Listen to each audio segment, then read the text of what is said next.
Welcome to the deep dive. Today, we're going to be looking at some social media stuff. Yeah, the future of apps looking kind of shaky. Teens maybe getting kicked offline. Yeah. And What is this, 5 quarters in a year now? seriously, 5 quarters. It's wild. It is a lot. Don't worry, though. By the end of this, you'll be totally caught up. Exactly. You'll be the most informed person at the water cooler. Okay. So, What I think is really interesting is all these stories about yeah. TikTok and Instagram and X and even Australia Yeah. actually all connect together and show us the bigger picture of where social media is headed. So let's start with Australia because, wow, they're considering banning social media for anyone under 16. Right. Isn't that like banning teenagers from the mall? Like, isn't that where everyone hangs out these days? I mean, Prime Minister Albanese is really focused on safety. Okay. You know, he's citing concerns about everything from body image to harmful content. Right.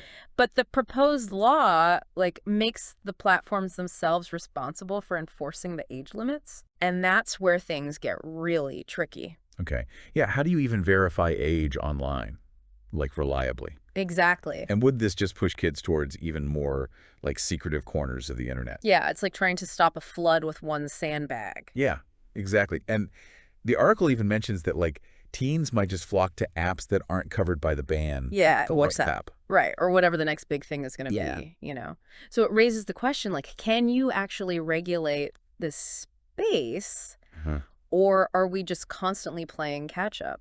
It really makes you wonder if there are any historical parallels. Oh, totally. Like when radio was brand new or TV first became like widespread, did governments try to restrict access then too? That's such a good point. Yeah. It's like every generation has its own panic about new technology. Yeah. But finding that balance between protection and access is super crucial. Yeah. Okay, so speaking of struggles, TikTok is facing some heat in Canada too. Yeah. They're not banning the app itself, but they are ordering TikTok's local offices to shut down. Wow. What is the thought process there?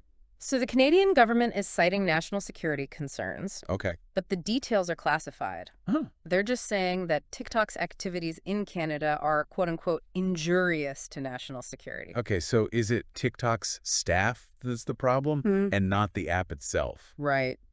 That seems a little confusing. It's like saying the problem with a book isn't the words, but the person who printed it. Yeah, exactly. And this Right. doesn't even prevent TikTok from operating like elsewhere in the world Exactly. or even potentially still gathering data in Canada. Right. It's a really strange move, and TikTok Canada is already getting ready to fight back legally. It's interesting, this whole situation with TikTok just highlights this growing global tension between governments and these giant social media companies, Uh-huh. especially when it comes to data privacy and national security. Absolutely. And it makes you think about, the power that these platforms actually hold Yeah. and how governments are really struggling to keep up with the fast-changing tech landscape. Okay, well, let's move on to some slightly lighter news, shall we? Pleased. Instagram is making it easier for creators and businesses to boost their posts. Oh, yeah. Remember when you couldn't boost anything that had a GIF or a sticker on it? Oh, yeah. Those days are gone. Yeah. Instagram now lets you boost most posts with GIFs and stickers, and they're even giving options to swap out copyrighted music Oh, wow. so that you can boost. It's all about giving creators more flexibility and control. Which is awesome because those little details can make a post like really pop. Totally. Yeah. And I wonder if this is going to lead to more creative uses of GIFs and stickers in general. It could encourage experimentation, It's like giving artists a whole new set of paints, and suddenly the possibilities are endless. And speaking of creativity, TikTok is leaning even further into its role as a music discovery powerhouse. Oh, yeah. They're rolling out a new feature to share songs directly from Apple Music and Spotify. That's a smart move, especially considering how many people already find new music through TikTok. Yeah. This just makes it even easier to share those discoveries and potentially drive listeners back to the streaming services. So it seems like a win-win. Yeah. TikTok keeps its users engaged, the music services gain more exposure, and the artists get their music heard by a wider audience. Yeah. Well, maybe not everybody wins. Oh. Think about the traditional record labels. Oh, yeah. This could really disrupt their whole model of promoting music. Yeah. It's like TikTok is bypassing the gatekeepers. Okay, buckle up for this next one because it's a little bit of a head-scratcher. All right. TikTok is pushing the idea of, quote-unquote, Q5, a fifth quarter, for marketing that covers that period after Christmas but before the new year. What? Is this brilliant or just bizarre? Well, TikTok makes a pretty interesting case. They argue that like consumer behavior actually shifts during that post-Christmas, pre-New Year period. Okay. People are still in that holiday mode looking for deals, maybe shifting their focus to self-care after the holiday rush. So they're tapping into that new year, new me energy, Yeah. but like a week early. Exactly. Right. And they even created a whole guide with marketing strategies just for Q5. Wow. It's like they're creating a whole new shopping season out of thin air. That's pretty impressive if they pull it off. It is. Imagine adding a whole extra sales quarter to the year. I know, right? Wild. It makes you rethink those traditional marketing calendars. Totally. Maybe in a few years we'll all be talking about Q5 marketing campaigns. And lastly, X, the platform formerly known as Twitter, Yeah. is claiming victory after the U.S. election. They reported record high usage on Election Day. Huh. Is this a comeback story or just a temporary blip? It seems like they did see a resurgence in engagement, maybe because people were dissatisfied with how other platforms were handling real-time news and election-related content. Yeah, the article even suggests that this election could be a turning point for X, attracting more advertisers and potentially giving Elon Musk even more political influence. Interesting. What are your thoughts on that? I mean, it's definitely possible if X can consistently prove its value as a platform for real-time news and discussion. Yeah. It could regain some of the trust and support that it's lost, but they also need to address those concerns about content moderation and bias. It's a real tightrope walk between encouraging open discussion and preventing the spread of misinformation. Definitely. They can't afford to stumble. It's going to be fascinating to watch how it all unfolds. It's a reminder that the social media landscape is constantly shifting. Yeah. And even platforms that seem to be on the decline can potentially make a comeback. Absolutely. Yeah, it really shows how volatile like the whole tech world can be. It does, and it's a good reminder that these stories aren't just about governments and these huge tech companies. Right. It affects all of us, like as users and as members of society. Totally. It's so easy to just get caught up in like the trends and the endless scroll, but we need to like be mindful of the bigger picture, Yeah, the impact on our mental health and our privacy and just like our understanding of the world.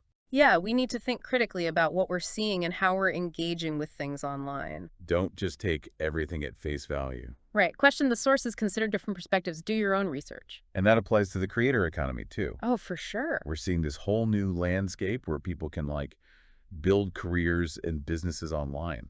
It's exciting, but it definitely has its own set of challenges. Yeah, there's a lot of pressure to constantly create, to chase trends and compete for attention. It's a double-edged sword. On one hand, it's awesome that people have these opportunities to express themselves and connect with audiences and build their own brands. Yeah, but then there's the potential for burnout, the pressure to conform, the constant comparison with others. Yeah, it's like the algorithm never sleeps, so you feel like you can't either. Totally. And that's why it's so important to set boundaries and prioritize your own well-being, Yeah.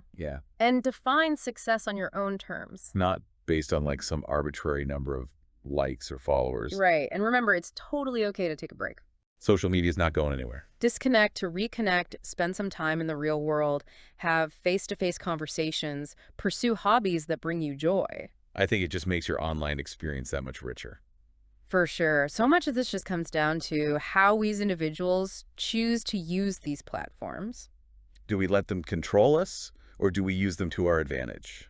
That's the question we all have to figure out. And it's a conversation that needs to happen at all levels, Definitely. from individual users to policymakers. Stakes are high. Yeah. The future of social media and its impact on our lives is still being written. And we all have a role to play in shaping that future. What I think is so interesting is just how quickly things change in this space. I know, right? Like what's trending today could be old news tomorrow. Totally. That's why it's important to stay informed and be willing to adapt. We can't just bury our heads in the sand and pretend that social media isn't this powerful force in our world. It's here to stay, and it's only going to become more integrated into our lives. So we have to be proactive about using it in a way that benefits us and society as a whole. I completely agree with that. This deep dive has really highlighted how important it is to be critical thinkers and responsible digital citizens. Yeah, it's about finding that balance, Yeah, embracing the opportunities that social media gives us, but also being aware of the potential risks and challenges. And remember, Yeah. just because something's trending doesn't mean it's worth your time or your attention. Be selective about what you consume and who you follow online. Yeah, And don't be afraid to unfollow or mute accounts that bring you down or are spreading negativity. It's your space. You have the power to like curate it. It's all about taking control and being intentional about your experience online. That is so true. It's true. It's like anything else. Yeah. Technology itself isn't like good or bad. Right. It's really all about how we choose to use it that determines its impact. And that brings us back to the individual right. Each one of us has that responsibility to be mindful of our own social media habits. Yeah, to think critically about the content we consume and the content that we create. And use our platforms to amplify those voices and causes that really align with our values. Exactly. So like what can listeners actually do to be more intentional about their social media use?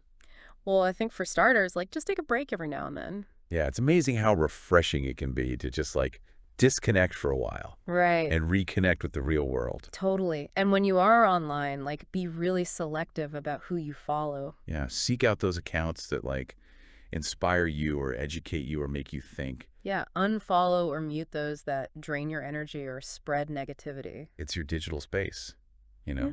You have the power to curate it. Exactly. And don't be afraid to use your voice. Yeah, share your thoughts, your ideas, your passions. Engage in those meaningful conversations. Support causes you believe in. Yeah, social media can be such a powerful tool for connection and change Absolutely. if we use it wisely. Well said. I think that's a great place to wrap up. This deep dive has been a whirlwind tour of the social media landscape. It really has. From teen bans to national security concerns, from marketing gimmicks to the potential for social good. It's clear that this is a space that is constantly evolving. For sure. And it's up to all of us to stay informed, to think critically, and to use our voices and our platforms to shape the future of social media. Couldn't have said it better myself. Thanks for joining us on this deep dive. Until next time, keep those brains buzzing.